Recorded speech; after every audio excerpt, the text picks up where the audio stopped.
Well, Brandon, man, congratulations. You just came off a huge win against two formidable opponents, which means you're still in contention for the title of Forge and Fire champion and that check for $10,000. But in order to take home the win, you've got a lot of work ahead of you because you're gonna have to go against an undefeated opponent who has a lot of experience in this forge. And that guy is Ben Abbott. I've been preparing for this competition, but Brandon seems to be a very talented smith. You guys will have 8 hours to build a blade from start to finish. Brandon, you had the opportunity to choose what blade and what technique you're both gonna use, so you got a little bit of an upper hand here. But Ben, you ready to find out what you're building? Yeah, let's do it. The weapon that Brandon chose from the Forge and Fire Vault is the Messer. The Messer traces its origins back to 15th century Germany. While these swords range in size, they are distinguished by the intricate hilts and guards.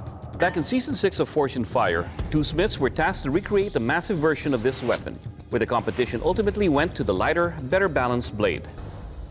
Smiths, you have 8 hours to complete your Messer swords, and that time starts now. Going up against Ben, being 4-0, I really hope that I'm the one to beat him. I got my tip roughly where I want it, and then I go over and create this subtle distal taper. A lot of bladesmiths grind to it, but I definitely want to set myself up for less work later on at the grinder. When I'm doing some thermal cycling, I want to work on that guard. Do a quick test fit, and it fits up the first time, and it's just this huge sense of relief. Brandon's getting ready for his quench. We're at a point of no return. If I break this blade, I could not finish this blade. I see a nice straight blade, and then it's into the tempering oven. I'm really nervous about fitting this handle up because I know with the multiple components going on, it's gonna eat up a lot of my time. I'm kind of struggling with the pen, so I gotta be careful here. I could risk cracking my handle material. Luckily, hitting it with a hammer was enough to drive it home where it needed to be, but I still have to sharpen this thing too. So now I really need to move it up a gear and get this thing done. Time is ticking away, and if I turn in a dull blade, I'm going home. I'm really putting all my eggs in the basket of this Damascus because it's going to take a long time. But I think at the end of the day, the pattern is going to be gorgeous, and I'm going to end up with a keen edge that will hopefully not get damaged in the strength test. There's a madness to my method. I've never seen a bigger billet getting well set on this forge floor. Holy cow. I start to panic. It's so tall, I can't get the compression that I need all the way through. Instead of going to blue at this point, I have to go to the press. It feels like my billet is together now. Yeah, it's good. I've finally started working on a blade. Ben's the first one in the oil, and I can see the terror in Brandon's eyes. It looks straight, I'm happy. I'm going for a relatively fine edge on this because ADC RB2 can hold its shape pretty well. Never made a guard like this before. You make the guard all in one piece, and then you have this side guard that has a tang to it, and you pin it over on the far side. One of the things I know as a judge is that the handle has to be comfortable, but there are spots on this handle I can't get to with the grinder because the knuckle bow is there or the side guard is there. In all the times that I've competed on this competition, this one's been more difficult. I think it's because I invested so much time up front working on the blade. So at this point, the only thing I can think to do is grab a hand file and work with a hand file. My heart is beating out of my chest. I might not finish this thing. 5, 4, 3, 2, 1.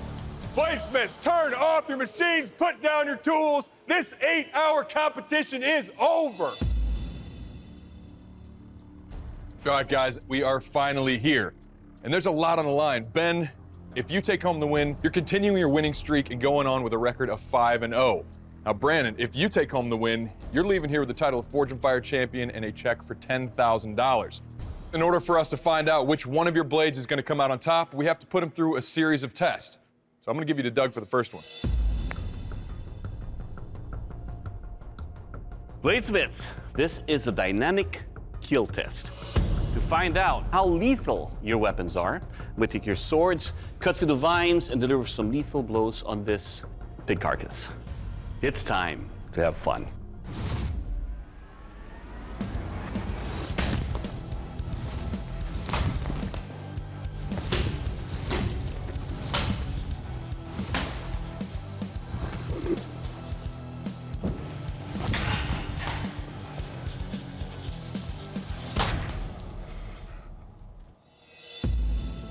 All right, guys, first up, the handle construction, it's a little bit on the blocky side, but it's comfortable. Why? Because it's light. Every cut, every one of them was very deep on this pig carcass. Overall, this 8-hour Messer sword, it will kill.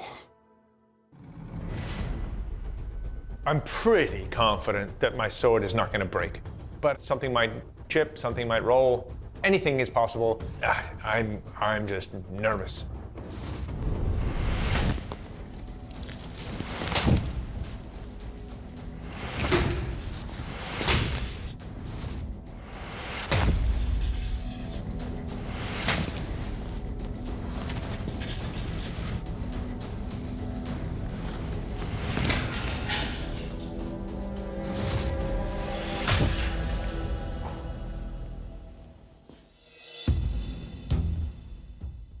So right off the bat, I really appreciate the flare on a heavier blade like this because it does allow me to control it. The weight of this cuts very deep. It thrusts nicely and delivers all the way out.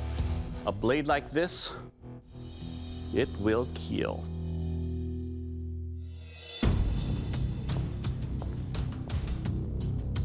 All right, gentlemen, a little bit of history. In 1570, Joseph Meyer's treatise on the use of the Dusak was published, the training manual for the Messer. So we know that it was used by peasant soldiers as well as nobility. So to that end, our dynamic strength test. Gentlemen, I'll be taking your Messers and attacking our armored warrior here. After that, we'll see what kind of edge you have left by slicing that painting. You guys ready?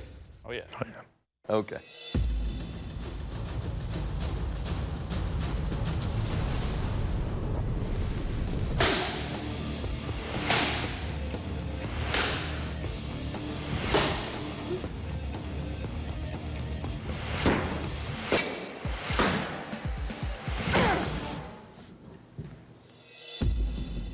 All right, so right off, it's taken a couple of rolls that I can feel with the fingernail, and then a couple of small minor chips. But for hitting armor, that's not so bad.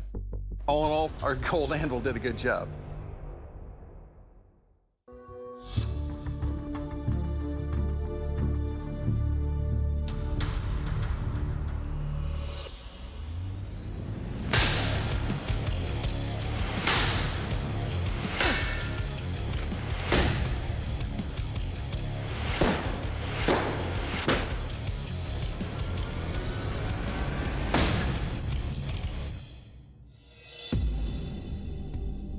All right, so as far as the edge goes, nothing's come off and nothing's really rolled over. So all in all, I think the Red Anvil did a really nice job.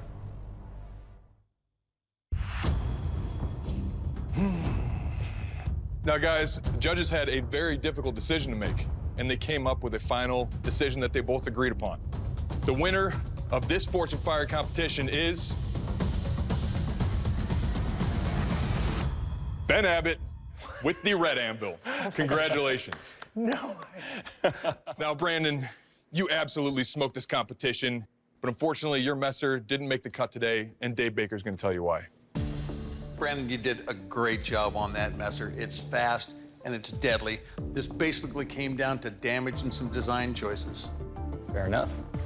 I can honestly say you're one of the most talented smiths I've ever laid my eyes on. Thank you. We appreciate all of your hard work in this competition, but unfortunately, I'm gonna have to ask you to please step off the forge floor. Thank you for the time, guys. Thank you. Good job, man. Awesome work. Thanks, Ben. Today just wasn't my day, but I think I turned in an absolute phenomenal blade that stacked up against one of the best, Ben Abbott. All right, Ben, you did it. Your Messer took home the win again. You're now 5-0, man. Congratulations. This was an extremely close competition. Brandon is a hell of a competitor. He made a really good Messer sword, and I was actually practicing my happy-faced concession speech. You ready for more? Yep. Let's do it. Any bladesmiths who want to come in here and challenge me in my own house, I'm here, ready for you.